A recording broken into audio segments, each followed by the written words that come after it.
नमस्कार दोस्तों, एक बार फिर से स्वागत है आपका हमारे चैनल आईटी वाले सर में। और आज के इस वीडियो में आप जानेंगे कि माइक्रोसॉफ्ट एक्सेल के होम मेन्यू के अंदर क्लिपबोर्ड के बाद जो हमारा सेकंड ग्रुप होता है फॉन्ट ग्रुप, उसमें कौन कौन से टूलबार्स पाए जाते हैं और उन टूलबार्स को हम एक्सेल में कैसे उपयोग कर सकते हैं। तो आइए शुरू करते हैं। सबसे पहले अपनी एक्सेल फाइल ओपन कर लेते हैं और देखते हैं कि होम मेन्यू में क्लिपबोर्ड के बाद जो हमारा सेकंड ग्रुप आता है वो होता है हमारा फॉन्ट ग्रुप। ठीक है, फॉन्ट ग्रुप में वर्ड की तरह ही हमें फॉन्ट से रिलेटेड कुछ बेसिक टूल्स यहाँ पर दिए रहते हैं। तो आइए इनको एक करके देखते हैं कि इनका इस्तेमाल हम कैसे कर सकते हैं। तो फॉन्ट ग्रुप में जो सबसे पहला और बेसिक टूल है वो होता है हमारा फॉन्ट। फॉन्ट यानी कि जिस तरीके से हम लिखते हैं अलग अलग डिजाइन में, उस तरीके से हम किसी भी टेक्स्ट का फॉन्ट चेंज कर सकते हैं। तो हम किसी भी एक सेल के लिए या पूरे रो के लिए या पूरे कॉलम के लिए या सभी सेल्स के लिए एक साथ फॉन्ट भी चेंज कर सकते हैं। फॉर एग्जाम्पल, अगर मान लीजिए मैं इस पर्टिकुलर एक सेल के लिए जो कि मर्ज है, इसका अगर मैं फॉन्ट चेंज करना चाहूँ तो सबसे पहले मुझे उस सेल को सिलेक्ट करना पड़ेगा। ठीक है, और इसके साथ अगर मैं मान लीजिए नीचे वाले जो रो है इसको भी पूरा सिलेक्ट करता हूँ और फॉन्ट ग्रुप में जाके जैसे ही मैं फॉन्ट पे क्लिक करता हूँ तो यहाँ देखिए मुझे अलग अलग डिजाइन के काफी सारे फॉन्ट्स दिखाई दे रहे हैं। तो जिसपे भी मैं अपना कर्सर लगा के रखता हूँ, बैकग्राउंड में देखिए फॉन्ट का डिजाइन उस तरीके से चेंज हो जाता है। तो जिस प्रकार का भी फॉन्ट आपको अच्छा लगे उसे आप चूज कर सकते हैं। फॉर एग्जाम्पल मैं मान लीजिए फुटलाइट एम्प्टी ये वाला यहाँ पर चूज फॉन्ट कर लेता हूँ और उसके जैसे ही मैं सिलेक्ट करता हूँ तो देखिए जो डिजाइन है फॉन्ट का वो चेंज यहाँ पर हो गया है। इसी तरीके से नीचे के जिस सभी रोज के लिए भी हम एक साथ फॉन्ट चेंज कर सकते हैं। इसको भी हम चेंज कर लेते हैं। तो ऊपर के जो टॉप रो है उनके लिए मैंने फुटलाइट और नीचे के जो रो है उनके लिए मैंने कैम्ब्रिया फॉन्ट यहाँ पर चूज कर लिया है। अगर मुझे मान लीजिए कि इसी फॉन्ट को बाकी सभी फॉन्ट की तरह यूज करना हो तो मैं क्या कर सकता हूँ, इस फॉन्ट को सिलेक्ट कर सकता हूँ और क्लिपबोर्ड में जो फॉर्मेट प्रिंटर है उसको मैं सिलेक्ट करके और इन सभी पे अगर ड्रैग कर देता हूं तो सभी का देखिए जो फॉन्ट साइज है वो चेंज हो गया। अब यहाँ परसेंटेज जो था वो भी परसेंटेज की तरह आ गया है। तो हम इसको अंडू कर लेते हैं और सिर्फ इतने पर्टिकुलर पार्ट को सिलेक्ट करते हैं, फॉर्मेट प्रिंटर से चूज करते हैं और फॉर्मेट प्रिंटर यूज करते हैं। देखिए इसको हमने सिलेक्ट नहीं किया था, बाकी सभी का फॉन्ट ऑटोमेटिकली चेंज हो गया। इनको अलग से करने के लिए आप इसको हम सिलेक्ट कर लेते हैं और यहाँ पर हम टाइप भी कर सकते हैं अगर हमें नाम याद है और एंटर कर सकते हैं जिससे कि ये फॉन्ट चेंज हो जाएगा। और फॉन्ट का शॉर्टकट यहाँ पर वर्ड की तरह ही अगर आप कंट्रोल शिफ्ट और F दबाते हैं तो देखिए फॉर्मेट सेल्स का एक ऑप्शन आ जाता है और फॉर्मेट सेल्स के अंदर काफी सारे टैब्स दिए हुए हैं, number, alignment, font, border, fill, protection. पर जो हमारा फोकस है वो फॉन्ट पे आता है। तो यहाँ से भी हम देखिए फॉन्ट चेंज कर सकते हैं, फॉन्ट स्टाइल चेंज कर सकते हैं और इसका साइज चेंज कर सकते हैं। देन फॉन्ट के बाद आता है दोस्तों फॉन्ट साइज। तो फॉन्ट साइज का मतलब होता है कि जो आपका टेक्स्ट है उसका साइज कितना बड़ा या छोटा होगा। तो अगर हम किसी भी एक पर्टिकुलर सेल पे या एक से ज्यादा सेल पे सिलेक्ट करते हैं और सिलेक्ट करने के बाद जैसे ही हम फॉन्ट साइज पे क्लिक करते हैं तो देखिए आपको यहाँ पर सबसे मिनिमम जो फॉन्ट साइज दिखाई दे रहा है वो है 8 और सबसे बड़ा जो आपको दिखाई दे रहा है वो है 72। ठीक है, क्योंकि अगर 8 से हम छोटा रखेंगे, ठीक है, हम 8 से छोटा टाइप कर सकते हैं। जैसे हम मान लीजिए 5 टाइप कर लेते हैं और एंटर करते हैं तो वो फॉन्ट इतना छोटा हो जाएगा, आपको सही तरीके से नहीं दिखाई देगा, आपको बहुत ही बारीक नजर से इसे देखना पड़ेगा। ठीक है, इसलिए यहाँ पर मिनिमम 8 रखा गया है। और अगर हम 72 से ज्यादा अगर बढ़ा देते हैं तो फॉन्ट का साइज इतना बड़ा हो जाएगा कि प्रॉपर रीडिंग में ये नहीं आएगा। तो इनके बीच जितने भी ये साइज दिए हुए हैं इनमें से आप कोई भी एक चूज कर सकते हैं। फॉर एग्जाम्पल यहाँ पर अगर हेडिंग है तो आप 14 या 12 अपने हिसाब से चूज कर सकते हैं। अभी के लिए मैं इसे 12 चूज कर लेता हूँ। और अगर आप थोड़ा ध्यान देते देखिए 12 के बाद 13 नहीं दिया है, आपको 14 दिया है। तो ऐसा नहीं है, आप इसमें चाहिए तो सिंपली 13 भी टाइप कर सकते हो तो ये 13 की फॉन्ट में आ जाएगा। साथ ही अगर मान लीजिए आप 13 भी रखना चाहते हो और 12 भी नहीं रखना चाहिए, आप रखना चाहते हो 12.5 तो आप 12.5 टाइप करके और एंटर भी कर सकते हैं जिससे कि ये फॉर्मेट 12.5 फॉन्ट साइज में आ जाएगा। अगर आप 12 मान लीजिए 25 रखते हैं, ठीक है, तो ये राउंड ऑफ करके 12.5 ही आएगा। देखिए अगर मैं इसे टाइप करके 12.25 एंटर करता हूं तो 12.5 आ जाता है।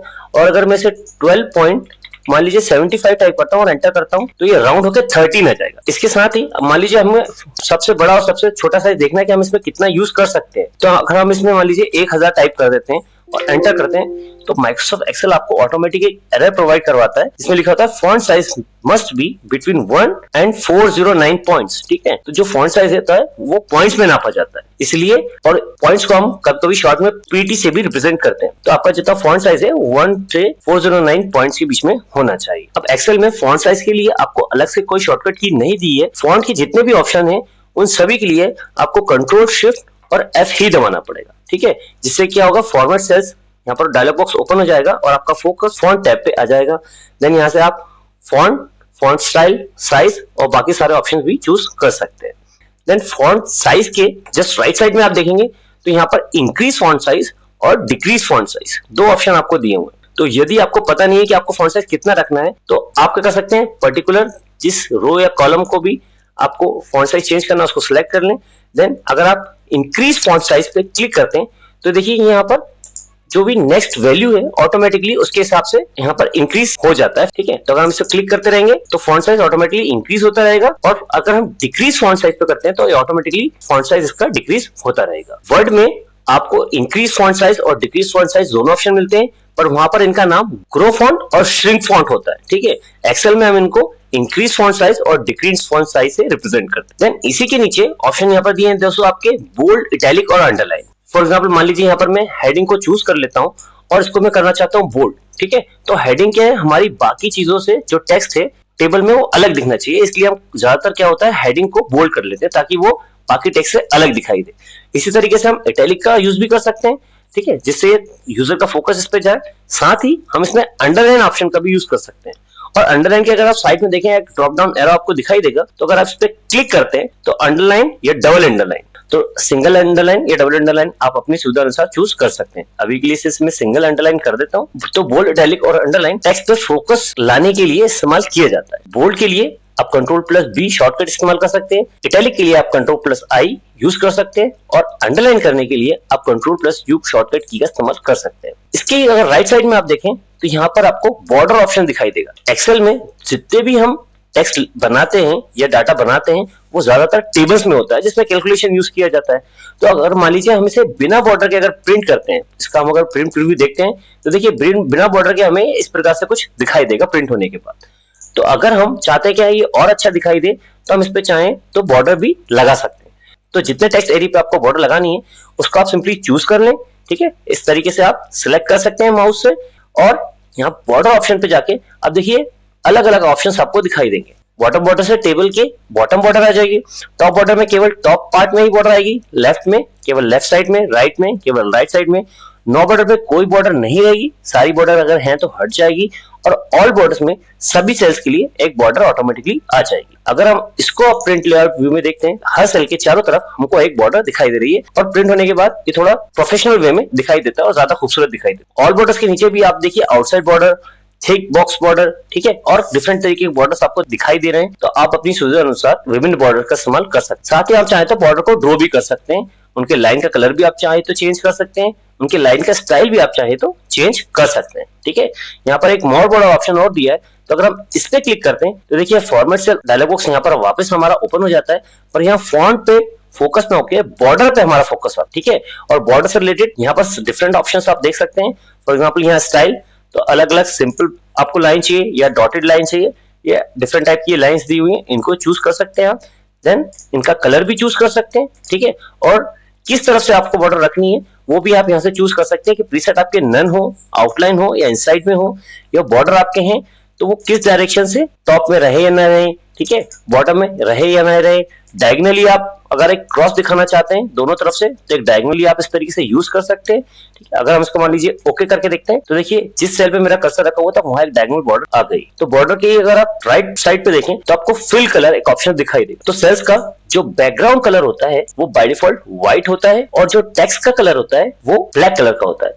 तो बैकग्राउंड कलर ऑप्शंस के लिए हम अगर थीम कलर्स पे क्लिक करते हैं तो देखिए यहाँ पर अलग अलग कलर्स ऑप्शंस आ जाते हैं। ठीक है, और उनके अलग अलग डिफरेंट वेरिएशंस भी हमको यहाँ पर दिखाई देते हैं। तो किसी भी सेल्स को हम अगर सिलेक्ट करते हैं और अपना माउस का कर्सर ले जाते हैं वैसा बैकग्राउंड कलर हमें ऑटोमेटिकली दिखाई देने लगता है। और अगर मैं किसी भी कलर पे क्लिक करता हूं तो ऑटोमेटिकली देखिए जिसका बैकग्राउंड कलर है वो ऑटोमेटिकली चेंज हो जाता है। तो अगर हम इसको हटाना चाहें तो वापस जितना एरिया हमको सेल्स कलर के लिए रिमूव करना है हम उसको सिलेक्ट कर लें, और यहाँ पर सिलेक्ट करने के बाद नो फिल एक ऑप्शन आता है। ठीक है, अगर हम इस पे क्लिक करते हैं तो देखिए वापस कलर जो है सारा चेंज हो जाता है। साथ ही इसमें आप देखें तो मोर कलर्स ऑप्शन भी आपको दिखाई दे रहा है। तो सिलेक्ट करने के बाद मोर कलर्स ऑप्शन पे जाते हैं तो यहाँ कलर्स में आपको स्टैंडर्ड और कस्टम, ठीक है, दोनों ऑप्शन दिखाई देते हैं। तो स्टैंडर्ड कलर्स में आप डिफरेंट यहाँ पर कलर्स है, ठीक है, और इनके विभिन्न वेरिएशंस है, तो इन पे आप जाके चेंज कर सकते हैं, इसको ओके कर सकते हैं, कलर वैसा आपका हो जाएगा। साथ ही अगर आप कस्टम कलर्स पे जाते हैं तो यहाँ देखिए RGB, ठीक है, कंप्यूटर में जितने भी कलर्स होते हैं वो रेड, ग्रीन और ब्लू कलर से ही बने होते हैं। तो रेड, ग्रीन और ब्लू के अलग अलग कॉम्बिनेशन आप यहाँ पर दे सकते हैं। ठीक है, तो अगर आप मान लीजिए सब में 0 जीरो और जीरो टाइप करते हैं तो ऑटोमेटिकली ब्लैक कलर आ जाता है।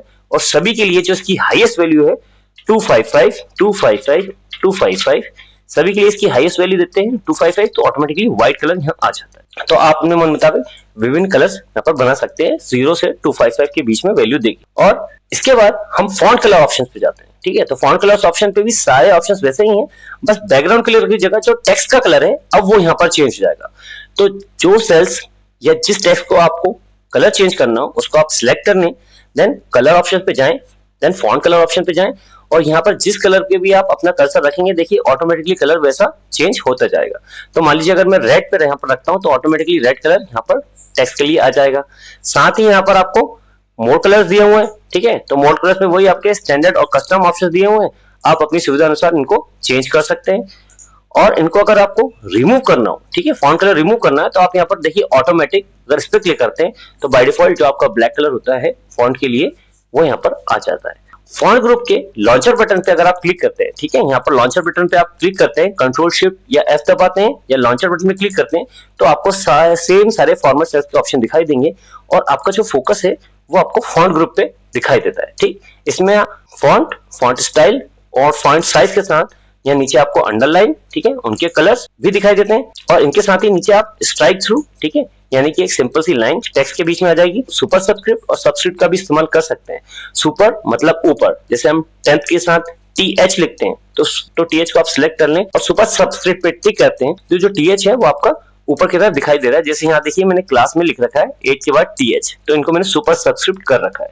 और सब्सक्रिप्ट मतलब नीचे की तरफ, ये TH आपको नीचे की तरफ दिखाई देने लगी। मान लीजिए आप यहाँ डिफरेंट ऑप्शंस यहाँ पर चूज कर लेते हैं और इनके बाद आप वापस इसको नॉर्मल फॉन्ट में लाना चाहते हैं तो आप नॉर्मल फॉन्ट पे क्लिक कर सकते हैं, जिससे जो बाय डिफॉल्ट सारी चीजें हैं फॉन्ट, फॉन्ट साइज, वो बाय डिफॉल्ट सेटिंग में आ जाती है। इस तरीके से हम इसको चेंज कर सकते हैं। अब इसको हम ओके कर देते हैं तो देखिए जितना भी आपका बाय डिफॉल्ट था वो सेटिंग यहाँ पर आ गई है, केवल कलर को छोड़ के, क्योंकि हमने केवल फॉन्ट के लिए ही चेंज किया था।